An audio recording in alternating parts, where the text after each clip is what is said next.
আসসালামু আলাইকুম। আশা করি সবাই ভালো আছেন। তো এই মুহূর্তে আজকে আমি গৌরমতি আমের রিভিউ করব আপনাদের মাঝে। তো আমটার কালার দেখতে পাচ্ছেন হলুদ। আসলে হলুদ হওয়ার কারণটা হচ্ছে এইরকমভাবে গাছে প্যাকেট করে রাখা হয় বিভিন্ন পোকামাকড় জীবাণু থেকে দূরে রাখার জন্য।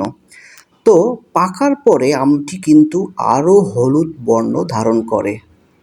তো আমি এবারে আমটি কেটে ফেলেছি অর্ধেক।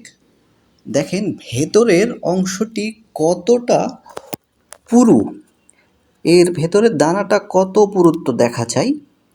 মূলত সিজনের শেষ আম হিসাবে এই আমটি খুবই সুনাম রয়েছে।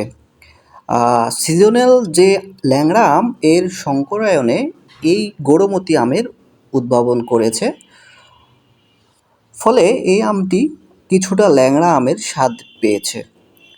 তো এই আমটি আঁশবিহীন, খুবই রসালো এবং সুস্বাদু আমটি। আমি প্রতিনিয়ত আপনাদের মাঝে আমের পোস্ট করে থাকি।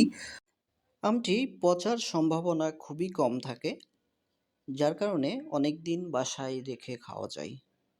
তো যারা পূর্বে অর্ডার করেছিলেন ইনশাল্লাহ এবারও তারা বুকিং করে রেখেছেন। বৃষ্টির কারণে পাঠাতে পারছি না, খুব দ্রুতই পাঠিয়ে দেবো ইনশাল্লাহ।